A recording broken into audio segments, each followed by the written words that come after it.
Kitchen എല്ലാവർക്കും സ്വന്തം തന്നെയല്ലേ? ഞാനൊരു ഫാമിലീസ് കേട്ടിരിക്കണം. അപ്പോൾ നമ്മളിവിടെ കുക്ക് ചെയ്യാൻ പോകുന്നത് വളരെ ഈസി ആൻഡ് സിമ്പിൾ റെസിപ്പിയാണ് പൊട്ടറ്റോ പിക്കിൾ. കുട്ടികൾക്കെല്ലാം പൊട്ടറ്റോ ഏത് രീതിയിൽ കൊടുത്താലും ഒരുപാട് ഇഷ്ടമാണ്. പിക്കിളൊക്കെ കഴിക്കാത്ത കുട്ടികളാണെങ്കിലും ഇത് വളരെ ഈസി ആയിട്ട് കഴിച്ചോളും. നമുക്ക് ഇൻസ്റ്റന്റ് ആയിട്ട് ഉണ്ടാക്കിയെടുക്കാൻ പറ്റുന്ന ഒന്നാണ് പൊട്ടറ്റോ പിക്കിൾ. ഒരുപാട് ദിവസം വെക്കാൻ പറ്റില്ല, 2 to 3 days കൊണ്ട് യൂസ് ചെയ്യാവുന്ന ഒന്നാണ് പൊട്ടറ്റോ പിക്കിൾ. വളരെ ഈസിയും ഡിലീഷ്യസ് ആയിട്ട് വീട്ടിലുണ്ടാക്കിയെടുക്കാൻ പറ്റും നമുക്ക് potato pickle. May be many peoples knows it, എല്ലാവർക്കും അറിയാമായിരിക്കും. അറിയാൻ വയ്യാത്തവരുണ്ടെങ്കിൽ സ്പെഷ്യലി അവർക്ക് വേണ്ടിയാണ്. So let's try how to make a very delicious potato pickle at home. Hey friends, today I am going to make a very delicious potato pickle which is children's one of the favorite food. So let's try how to make. Thank you so much for watching. Keep sharing, keep subscribing. Thank you. അപ്പോൾ നമ്മളിന്നിവിടെ ഉണ്ടാക്കാൻ പോകുന്നത് വളരെ easy delicious ആയിട്ടുള്ള small റെസിപ്പിയാണ് potato pickle. പിക്കിളൊക്കെ കഴിക്കാത്ത കുട്ടികളാണെങ്കിൽ അവർക്ക് ഏറ്റവും കൂടുതൽ ഇഷ്ടപ്പെടുന്ന ഒന്നാണ് പൊട്ടറ്റോ പിക്കിൾ. അതുപോലെ തന്നെ ഫുഡൊക്കെ കഴിക്കാത്ത കുട്ടികളാണെങ്കിൽ പൊട്ടറ്റോ പിക്കിൾ ഉണ്ടെങ്കിൽ ഈസി ആയിട്ട് ആഹാരമൊക്കെ കഴിച്ചോളും. ലഞ്ച് ബോക്സ് പാക്ക് ചെയ്യാനാണെങ്കിലും ടിഫിൻ പാക്ക് ചെയ്യാനാണെങ്കിലും അല്ലാതെയാണെങ്കിലും ഒരു സൈഡ് ഡിഷായിട്ട് ഏറ്റവും കൂടുതൽ കുട്ടികൾ ഇഷ്ടപ്പെടുന്ന ഒന്നാണ് പൊട്ടറ്റോ. അത് ഏത് രീതിയിൽ ഉണ്ടാക്കി കൊടുത്താലും. അപ്പോൾ ഈ പൊട്ടറ്റോ പിക്കിൾ നമുക്കൊരു സൈഡ് ഡിഷായിട്ടും യൂസ് ചെയ്യാം, ഒരു അച്ചാർ എന്ന രീതിയിലും യൂസ് ചെയ്യാം. നമുക്ക് വൈറ്റ് റൈസിൻ്റെ കൂടെ ചപ്പാത്തിയുടെ കൂടെ ഒക്കെ സൈഡ് ഡിഷായിട്ട് അച്ചാറായിട്ടൊക്കെ യൂസ് ചെയ്യാൻ പറ്റുന്ന ഒന്നാണ് പൊട്ടറ്റോ പിക്കിൾ. കുട്ടികൾക്കൊക്കെ പൊട്ടറ്റോ ഏത് രീതിയിൽ കൊടുത്താലും വലിയ ഇഷ്ടമാണ്. ഇത് നല്ല ടേസ്റ്റിയുമാണ്, ഈസിയാണ്, സിമ്പിളാണ് ഉണ്ടാക്കാൻ. ഒരുപാട് കുക്കിംഗ് ഒന്നും ചെയ്യണ്ട. അപ്പം നമുക്ക് ഇൻസ്റ്റൻ്റായിട്ട് യൂസ് ചെയ്യാൻ പറ്റുന്ന ഒന്നാണ് പൊട്ടറ്റോ പിക്കിൾ. 2 to 3 days നമുക്കിത് യൂസ് ചെയ്ത് തീർക്കണം. അപ്പോൾ നമ്മളുടെ easy and simple recipe potato pickle എങ്ങനെയാണ് ഉണ്ടാക്കുന്നതെന്ന് നോക്കാം. അതിന് വേണ്ട ഇൻഗ്രീഡിയൻസ് എന്തൊക്കെയാണെന്ന് നോക്കാം. അതിന് വേണ്ടത് നമുക്ക് ഒന്ന് പൊട്ടറ്റോ വേണം. മെയിൻലി പൊട്ടറ്റോ, ബേബി പൊട്ടറ്റോ കിട്ടുവാണെങ്കിൽ ഒരുപാട് നല്ലതാണ്. ഞാനിവിടെ നോർമൽ പൊട്ടറ്റോയാണ് പുഴുങ്ങി എടുത്തിരിക്കുന്നത്. അതായത് ഞാനിവിടെ കുറച്ച് പൊട്ടറ്റോ ബോയിൽ ചെയ്ത് പീല് ചെയ്ത് കട്ട് ചെയ്ത് വെച്ചിരിക്കുകയാണ്. പൊട്ടറ്റോ യാതൊരു കാരണവശാലും വെന്തുടഞ്ഞു പോകരുത്. പൊട്ടറ്റോ കുറച്ച് ടൈറ്റായിട്ട് തന്നെ ഇരിക്കണം. നമ്മളത് കയ്യിലെടുത്ത് അമർത്തുമ്പോൾ പൊടിഞ്ഞു പോകാൻ പാടില്ല. കുറച്ച് ടൈറ്റ്നെസ് ഉണ്ടായിരിക്കണം. ഞാൻ പൊട്ടറ്റോ പീൽ ചെയ്ത് കഴിഞ്ഞ് ഒരു 5 മിനിറ്റ് ഒന്ന് ഫ്രിഡ്ജിൽ വെച്ച് അതൊന്ന് ടൈറ്റാക്കി. അപ്പോൾ യാതൊരു കാരണവശാലും പൊട്ടറ്റോ ഓവർ കുക്ക്ഡ് ആവരുത്. പൊട്ടറ്റോ യാതൊരു കാരണവശാലും കുക്കറിൽ വേവിക്കരുത്. അപ്പം ഇതുപോലെ നമുക്ക് കട്ട് ചെയ്തെടുക്കാൻ പറ്റുമല്ല, ഓവർ കുക്ക്ഡ് ആയി പോകും. ഞാനിത് കട്ട് ചെയ്തിട്ടൊന്ന് ഫ്രിഡ്ജിൽ വെച്ച് ടൈറ്റാക്കി എടുത്തതാണ്.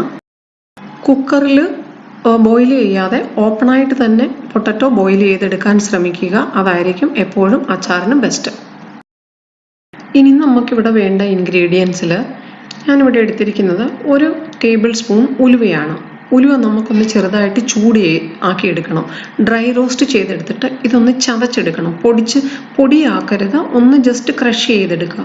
അത് നമുക്ക് അമ്മിക്കല്ലയിലൊന്ന് ഇടിച്ചിട്ട് ക്രഷ് ചെയ്യാം, മിക്സിയിലിട്ടിട്ടൊന്ന് ക്രഷ് ചെയ്യാം, അല്ലെ ചെറുതായിട്ട് ഇടിച്ചെടുക്കുന്ന അതില്ലേ അതിലിട്ടിട്ടും ക്രഷ് ചെയ്തെടുക്കാം. ഞാനിവിടെ ഇതൊന്ന് ചൂടാക്കിയിട്ട് ഇതൊന്ന് ക്രഷ് ചെയ്യാൻ പോവുകയാണ്. മാറ്റി വെക്കാം നമുക്ക്. പിന്നെ നമുക്ക് വേണ്ടത് കടുക്. 1 ടേബിൾ സ്പൂൺ കടുകാണ് ഞാൻ എടുത്തിരിക്കുന്നത്. അതും ഇതുപോലെ തന്നെ നമുക്കൊന്ന് ചതച്ചെടുക്കണം. അതായത് പൊടിയാക്കരുത് ഒത്തിരി. കടുക് ഇടുമ്പോൾ ഒരു ചെറിയ പുളിപ്പ് കിട്ടും അച്ചാറിന് നെക്സ്റ്റ് ഡേക്ക്. അപ്പോൾ ഇവിടെ ഇത് ചൂടാക്കാതെ തന്നെ നമുക്കൊന്ന് പൊടിച്ചെടുക്കാം. അതുപോലെ തന്നെ ചതച്ചെടുത്താൽ മതി. കല്ലയിലോ ചെറിയ കല്ലയിലോ മിക്സിയിലോ കാണും. പിന്നെ നമുക്ക് വേണ്ടത് ഇവിടെ 1 ടേബിൾ സ്പൂൺ ഞാൻ ക്രഷ് ചെയ്ത വറ്റൽമുളക്. അതും സെയിം അതുപോലെ നമ്മുടെ അടുത്ത് ഇടിച്ചെടുത്ത വറ്റൽമുളകായിരിക്കണം. മിക്സിയിലിട്ട് ഒന്ന് കറക്കിയാൽ മതി 1-2 പ്രാവശ്യം. അപ്പോൾ ഇതുപോലെ ആയി കിട്ടും. അതല്ലാന്നുണ്ടെങ്കിൽ നമുക്ക് വാങ്ങാൻ കിട്ടും. അതുമല്ല എന്നുണ്ടെങ്കിൽ നിങ്ങൾ റെഡ് ചില്ലി പൗഡർ യൂസ് ചെയ്യുവാണെങ്കിൽ ഈ ഒരു ടേസ്റ്റും കളറും കിട്ടൂല. അപ്പോൾ എപ്പോഴും നമ്മൾ വറ്റൽമുളക് ചതച്ചതിടുന്നതാണ് ബെറ്റർ നമ്മൾ പൗഡർ യൂസ് ചെയ്യുന്നതിലും. അതിപ്പോൾ നമുക്ക് കല്ലയിൽ വെച്ച് വേണമെങ്കിലും ഒന്ന് ചതച്ചെടുക്കാം. ഇതുപോലെ ഒന്ന് മിക്സിയിലിട്ടൊന്ന് കറക്കിയാലും മതി. കുട്ടികൾക്ക് കൊടുക്കാനാണെങ്കിൽ അധികം റെഡ് ചില്ലിയും ഗ്രീൻ ചില്ലിയും ആഡ് ചെയ്യാതിരിക്കുക. അപ്പോൾ ഒരുപാട് എരിവ് ആഡ് ചെയ്യാതിരിക്കുക. ഞാനിവിടെ ഗ്രീൻ ചില്ലിയും ആഡ് ചെയ്യുന്നുണ്ട് ഏറെ. ഒത്തിരി സ്പൈസി ഇഷ്ടമുള്ളവരാണെങ്കിൽ ഗ്രീൻ ചില്ലിയുടെ റെഡ് ചില്ലി ഫ്ലേക്സിൻ്റെ അളവ് കൂട്ടാവുന്നതാണ്. പക്ഷെ കുട്ടികൾക്ക് കൊടുക്കുമ്പോൾ നമ്മൾ അതനുസരിച്ച് സ്പൈസസ് ചേർത്താൽ മതി കേട്ടോ. പിന്നെ നമുക്ക് വേണ്ടത് കുറച്ചേറെ വെളുത്തുള്ളി ചെറുതായിട്ട് കൊത്തിയരിഞ്ഞത്, കുറച്ച് പച്ചമുളക് കട്ട് ചെയ്തത്. പച്ചമുളക് ഞാനിവിടെ ഒരു ഡയമണ്ട് ഷേപ്പിലാണ് ഇങ്ങനെ കട്ട് ചെയ്തിരിക്കുന്നത്. നിങ്ങൾക്ക് ഏത് ഷേപ്പിൽ വേണേലും കട്ട് ചെയ്തിടാവുന്നതാണ്. പച്ചമുളക് ഞാനിവിടെ ഒരു 2-3 പച്ചമുളക് നല്ല എരിവുള്ള പച്ചമുളക് എടുത്തിരിക്കുന്നത്. കുട്ടികൾക്ക് കൊടുക്കാനാണെങ്കിൽ പച്ചമുളക് അല്പം കുറച്ചിടുക. അതുപോലെ ഗാർലിക്ക്, വെളുത്തുള്ളി കഴിക്കാത്തവരാണെങ്കിൽ അത് അവോയ്ഡ് ചെയ്യാൻ നിർബന്ധമില്ല, ആഡ് ചെയ്യണമെന്ന്. പിന്നെ ഞാൻ എടുത്തിരിക്കുന്നത് നമുക്ക് കുറച്ച് കറിവേപ്പില വേണം. കറിവേപ്പില ഞാൻ വളരെ ചെറുതായിട്ടാണ് കട്ട് ചെയ്തെടുത്തിരിക്കുന്നത്. സാധാരണ നമ്മൾ അച്ചാറിനിടുന്നത് പോലെ വലുതായിട്ടിടരുത്, കുഞ്ഞതായിട്ടൊന്ന് ചെറുതായിട്ട് കട്ട് ചെയ്തിട്ടിടുക. അപ്പോൾ അതിൻ്റെ സ്മെല്ലൊന്ന് ഇറങ്ങും. കറിവേപ്പില ആഡ് ചെയ്യുന്നതും കംപ്ലീറ്റ്ലി ഓപ്ഷണലാണ്. നമ്മൾ മല്ലൂസിൻ്റെയൊക്കെ അച്ചാറിൽ നമ്മൾ കായം, കറിവേപ്പില, വെളുത്തുള്ളി ഇതൊക്കെ ആഡ് ചെയ്യുന്ന, ഉലുവ ഇതൊക്കെ ആഡ് ചെയ്യുന്നതുകൊണ്ടാണ് നല്ലൊരു ടേസ്റ്റ് കിട്ടുന്നത്. അതിനുവേണ്ടി മാത്രം ആഡ് ചെയ്തതാണ്. ഈ പൊട്ടറ്റോ പിക്കിള് നമ്മളുടെ നേപ്പാളീസിൻ്റെ ഒരു മെയിൻ ഫേവറേറ്റ് ഫുഡാണ് പൊട്ടറ്റോ പിക്കിള്. അവരെപ്പോഴും ഉണ്ടാക്കുന്ന ഒന്നാണ്. പക്ഷേ അവർ ഉണ്ടാക്കുമ്പോഴെന്ന് പറഞ്ഞു കഴിഞ്ഞാൽ അവർ ഏറെ സ്പൈസസ് അല്ലെ വെളുത്തുള്ളിയൊക്കെ ആഡ് ചെയ്യും. അവർ അതിനകത്തോട്ട് വേറെ മല്ലിയില ഒക്കെ അങ്ങനെ ആഡ് ചെയ്യും. ഇതിനകത്ത് ഇടുന്ന ഒരു കട്ടി കുറഞ്ഞൊരു നാര് പോലൊരു സാധനം കിട്ടും. അത് എൻ്റെ അടുത്ത് അവൈലബിൾ ഇല്ല, ഇവിടെയും കിട്ടിയില്ല, ഇന്ത്യയിലും കിട്ടിയില്ല. അത് നാഗാലാൻഡ് കോഹിമേന്നൊക്കെ വരുന്ന ഒരു സ്റ്റെം പോലെ ഇരിക്കുന്നതാണ്, ഒരു ജടി ബുട്ടിയുടെ ഒരു നാര് പോലെ ഇരിക്കുന്ന സാധനം. അത് നമുക്ക് അറിയില്ല, എനിക്ക് അതിൻ്റെ പേര് പോലും എന്താണെന്ന്. അത് ഈ അച്ചാറിൽ ഇടുമ്പോൾ നല്ലൊരു ഹെർബൽ സ്മെല്ലാണ്. അപ്പോൾ അത് നേപ്പാളീസൊക്കെ ആഡ് ചെയ്യുന്നത് ഞാൻ കണ്ടിട്ടുണ്ട്, നമ്മുടെ അടുത്തില്ല. പിന്നെ നമുക്കൊരല്പം കായപ്പൊടി വേണം, അല്പം മഞ്ഞൾപ്പൊടിയും കൂടെ വേണം. ഞാനിവിടെ ഒരു പാൻ വെച്ചിട്ടുണ്ട്. പാനിനകത്തോട്ട് നമുക്ക് ഉലുവ ഇട്ട് കൊടുത്തൊന്ന് ഡ്രൈ റോസ്റ്റ് ചെയ്തെടുക്കാം. ഉലുവ പൊടിച്ചു പോകരുത്, ഒന്ന് ചതച്ചെടുക്കാവും. നമ്മൾ ഇടിക്കുന്ന കല്ലിലൊക്കെ വെച്ചിട്ട് നമുക്ക് ചതച്ചെടുക്കാവുന്നതാണ്. ഇതൊന്ന് ഡ്രൈ റോസ്റ്റ് ചെയ്തെടുക്കുക, ഒരുപാട് ബ്ലാക്ക് ആക്കരുത്. അത് കഴിഞ്ഞിട്ട് നമുക്കിതൊന്ന് ജസ്റ്റ് ക്രഷ് ചെയ്തെടുക്കാം. ഞാനിവിടെ ഒരു പാൻ വെച്ചിട്ടുണ്ട്. പാനിൽ ഞാനൊരു 5 ടേബിൾ സ്പൂൺ ജിഞ്ചേലി ഓയിലാണ് ഒഴിച്ചിരിക്കുന്നത്, അതായത് നമ്മളുടെ നല്ലെണ്ണ. You can use sesame oil or either mustard oil. Nepalese, when other people are using, I have seen that they are using mustard oil. You can use both, but sesame oil, yani ki gingerly oil, will give you a very good taste in this achar.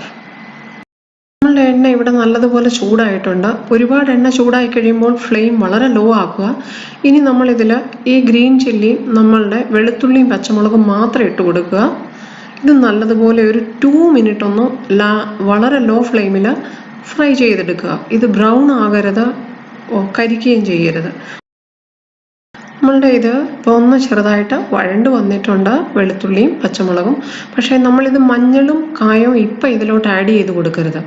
നമ്മൾ flame off ചെയ്ത് കഴിഞ്ഞ് ആ തിളച്ച് വരുന്ന എണ്ണയുടെ തിളയൊന്ന് നിന്ന് കഴിഞ്ഞ് മാത്രമേ അതിലോട്ട് മഞ്ഞളും കായവും ഇട്ട് കൊടുക്കാവൂ, അല്ലെങ്കിൽ അതങ്ങ് കരിച്ചു പോകും. ഇവിടെ ഇപ്പം നമ്മുടെ വെളുത്തുള്ളിയും പച്ചമുളകും ഒന്ന് ഫ്രൈ ആയിട്ടുണ്ട്. അപ്പം ഞാൻ ഫ്ലെയിം ഓഫ് ചെയ്തു. നമുക്ക് ആ എണ്ണ തിളച്ച് വരുന്നതൊന്ന് നിന്ന് കഴിയുമ്പോൾ ഇതിനകത്തോട്ട് മഞ്ഞളും കായവും ഇട്ട് കൊടുക്കാവുന്നതാണ്.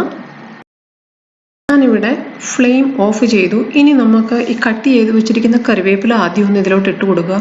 കറിവേപ്പില ഒരുപാട് ഡ്രൈ ആവാതിരിക്കാനാണ് ഞാൻ ആദ്യം ആഡ് ചെയ്യാതിരുന്നത്. കറിവേപ്പില ജസ്റ്റ് ഒന്ന് ഫ്രൈ ആകണം ആ എണ്ണയിൽ, അപ്പോൾ അതിൻ്റെ ആ മണം അതിലോട്ടൊന്ന് ഇറങ്ങും. പക്ഷേ കരിഞ്ഞു പോകരുത്, അതാണ് നേരത്തെ അത് ആഡ് ചെയ്യാതിരുന്നത്. അപ്പോൾ ഇനി ഇതിൻ്റെ ഈ എണ്ണ ഇപ്പോഴും തിളച്ചുകൊണ്ടിരിക്കുകയാണ്. ഈ എണ്ണയുടെ തിളയൊന്ന് നിന്ന് കഴിയുമ്പോൾ നമുക്ക് ഇതിലോട്ട് മഞ്ഞളും കായവും ആഡ് ചെയ്യാം. നമ്മൾ മഞ്ഞളും കായവും പൊട്ടറ്റോയിലോട്ട് ഡയറക്റ്റ് ആഡ് ചെയ്യാത്തത്, ആ പൊട്ടറ്റോയിൽ അത് ഈവനായിട്ട് എല്ലായിടവും പിടിക്കില്ല. അതുകൊണ്ടാണ് നമ്മൾ എണ്ണയിൽ ആഡ് ചെയ്യുന്നത്. ഇതിനകത്തോട്ട് നമുക്കിനി ഒരു 1/2 ടീസ്പൂൺ മഞ്ഞൾപ്പൊടി ആഡ് ചെയ്ത് കൊടുക്കാം. അതുപോലെ തന്നെ എണ്ണ ഇപ്പോൾ ഒന്ന് ചെറുതായിട്ട് തണുത്തിട്ടുണ്ട്. പക്ഷേ എണ്ണ കംപ്ലീറ്റ്ലി തണുക്കാൻ പാടില്ല. നമ്മളെ പൊട്ടറ്റോയിൽ ഈ എണ്ണ ഒഴിക്കുമ്പോഴും എണ്ണയ്ക്ക് നല്ല ചൂടുണ്ടായിരിക്കണം. പക്ഷേ തിളച്ചിരിക്കുമായിരിക്കരുത്, പക്ഷേ നല്ല ചൂടുണ്ടായിരിക്കണം പൊട്ടറ്റോയിൽ നമ്മളിത് മിക്സ് ചെയ്യുന്ന സമയത്ത്. ഒരല്പം കൂടി മഞ്ഞൾ ആഡ് ചെയ്തു. നമുക്കൊരു 1/4 സ്പൂൺ മഞ്ഞൾ ആഡ് ചെയ്താൽ മതി. നമ്മൾ റെഡ് ചില്ലി ആഡ് ചെയ്യുന്നില്ല. ഒരു നുള്ളു കായം ആഡ് ചെയ്യുക. ഒരു 1/4 ടീസ്പൂൺ കായമാണ് ഇപ്പം ഞാൻ ഇതിലോട്ട് ആഡ് ചെയ്യുന്നത്. ഒരു ജസ്റ്റ് 1/4 ടീസ്പൂൺ, അതിൽ കൂടുതൽ ആവശ്യമില്ല. പൊട്ടറ്റോ പിക്കിളിന് ഒത്തിരി കായം നല്ലതല്ല. ഒന്ന് മിക്സ് ചെയ്യുക നല്ലതുപോലെ. ഇപ്പം ഇത് നല്ല ചൂടോടിരിക്കുകയാണ് എണ്ണ. ഈ ചൂടോടെ വേണം ഇനി ഇതെടുത്ത് നമുക്ക് പൊട്ടറ്റോയിലോട്ട് ഒഴിക്കാൻ. അതിന് മുന്നേ നമുക്ക് പൊട്ടറ്റോ ആദ്യം മറ്റു കാര്യങ്ങൾ ചേർത്തൊന്ന് മിക്സ് ചെയ്യാം. ഇപ്പോൾ അതിൽ നിന്ന് നല്ലൊരു മണം വരുന്നുണ്ട് അച്ചാറിൻ്റെ. അത് കായവും ഒക്കെ മിക്സ് ചെയ്ത് കഴിഞ്ഞപ്പം അച്ചാറിൻ്റെ റിയൽ മണം വന്നു തുടങ്ങി. ഇനി നമുക്കിതിലോട്ട് ഈ കട്ട് ചെയ്ത് വെച്ചിരിക്കുന്ന പൊട്ടറ്റോ ആഡ് ചെയ്യാം. എന്നിട്ട് നമുക്ക് ഉലുവ, മുളക് പൊടി, കടുക് പൊടിച്ചത് ഇതെല്ലാം ഓരോന്നായി ആഡ് ചെയ്തിട്ട് നല്ലതുപോലെ ഒന്ന് മിക്സ് ചെയ്യുക. ഇതിനകത്തോട്ട് ആദ്യം ഒരല്പം ഉപ്പിട്ട് കൊടുക്കുക. ഉപ്പ് ഒരുപാടായി പോകരുത്, ഒന്ന് ശ്രദ്ധിച്ചിടുക. കൂടിക്കഴിഞ്ഞാൽ പിന്നെ അച്ചാറിന് ഒരു ടേസ്റ്റ് ഉണ്ടാവില്ല. കുറച്ച് ഉപ്പേ ഞാൻ ഇട്ടുള്ള ആവശ്യത്തിന്. ഈ കടുക് പൊടിച്ചത്, കടുക് ചതച്ചത്, ഒരു പൊടിയല്ല, ഒന്നിട്ട് കൊടുക്കുക. ഈ കടുക് പൊടിച്ചത് ഇട്ട് കഴിഞ്ഞാൽ നാളെ രാവിലത്തേക്ക് ഈ കടുക് പൊടിച്ചു കഴിയുമ്പോൾ ഒരു 8-9 മണിക്കൂർ കഴിയുമ്പോൾ നല്ല പുളിയായിരിക്കും കടുകിൻ്റെ. അതാണ്, ഒരുപാട് ഇട്ടില്ല, കുറച്ചേ ഇട്ടുള്ളൂ. ഈ ഉലുവ ചതച്ചത് ഒന്നിട്ട് കൊടുക്കുക. ഇനി മുളക് ചതച്ചതും ഒന്നിട്ട് കൊടുക്കുക. എന്നിട്ട് നമുക്കതൊന്ന് മിക്സ് ചെയ്യുക.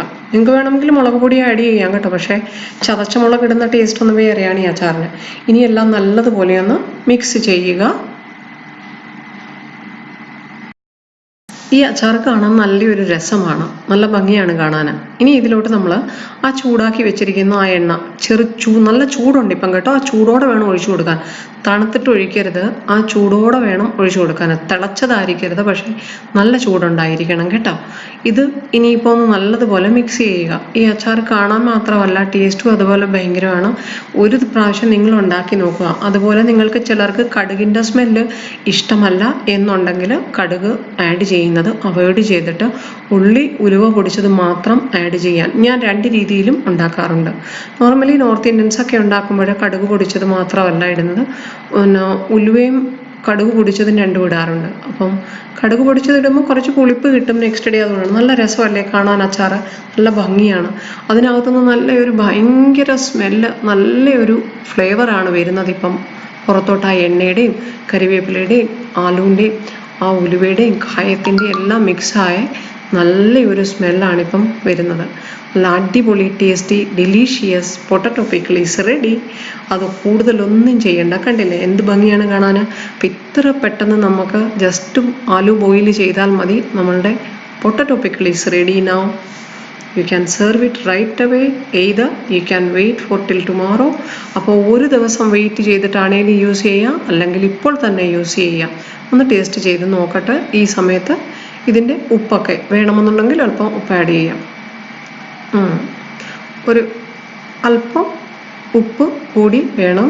ലിറ്റിൽ ബിറ്റ് ഉപ്പ് കുറവുണ്ട്, ഒരു ലിറ്റിൽ ബിറ്റ് ഉപ്പ് കൂടി ആഡ് ചെയ്യുവാണ്. ആവശ്യത്തിനുള്ള ഉപ്പ് മാത്രമേ ആഡ് ചെയ്യാവൂ, കൂടുതലായി പോകരുത്. സാധാരണ ഞാൻ ഈ അച്ചാറിലോട്ട് ഒരു നാരങ്ങയുടെ നീര് ചേർക്കാറുണ്ട് മിക്സ് ചെയ്ത്. 2 ദിവസം കൊണ്ട് യൂസ് ചെയ്യേണ്ടതല്ലേ. അപ്പം നിങ്ങൾക്ക് വേണമെങ്കിൽ വിനെഗറും ചേർക്കാം. ഞാനിപ്പോൾ ഇവിടെ 1 സ്പൂൺ വിനെഗറാണ് ഇതിൽ ചേർക്കുന്നത്. പ്രിസർവേറ്റീവ് ആഡ് ചെയ്യേണ്ട കാര്യമില്ല, എന്നാലും ഞാൻ 1 സ്പൂൺ വിനെഗർ ആഡ് ചെയ്ത് കൊടുക്കുവാണ്. നല്ലൊരു അച്ചാറിൻ്റെ ടേസ്റ്റും പുളിപ്പും ഒക്കെ കിട്ടും. ഒരുപാട് ഓവറായിട്ട് വിനെഗർ ആഡ് ചെയ്യേണ്ട. നമുക്ക് 1-2 ദിവസം കൊണ്ട് അച്ചാർ തീർക്കണം. 2-3 ദിവസത്തിൽ കൂടുതൽ ഈ അച്ചാർ വെച്ചേക്കാൻ പാടില്ല. അപ്പം വിനെഗർ വേണ്ടാന്നുണ്ടെങ്കിൽ ലെമൺ ജ്യൂസ് ആഡ് ചെയ്താൽ മതി. ഫ്രണ്ട്സ്, ബിലീവ് മീ, ഭയങ്കര ടേസ്റ്റിയാണ് ഈ അച്ചാർ. ഇതിൽ നിന്ന് നല്ലൊരു മണമാണ് വരുന്നത്. അപ്പോൾ എല്ലാവരും മറക്കാതെ ഉണ്ടാക്കി നോക്കുക. So friends, hope everyone likes today's delicious, tasty-licious potato pickle. So please don't forget to try it out. So let me know your feedback. Thank you so much for watching. Keep sharing, keep subscribing. ഇതുവരെ subscribe ചെയ്തിട്ടില്ല എന്നുണ്ടെങ്കിൽ please മറക്കാതെ subscribe ചെയ്യുക. അതുപോലെ തന്നെ bell icon press ചെയ്യുക. അപ്പോൾ ഞാൻ വീഡിയോ പോസ്റ്റ് ചെയ്യുമ്പോൾ തന്നെ നോട്ടിഫിക്കേഷൻസ് നിങ്ങളുടെ അടുത്ത് എത്തുന്നതായിരിക്കും. Thank you. Don't forget to subscribe and don't forget to press the bell icon. Eat healthy, stay healthy. Thank you.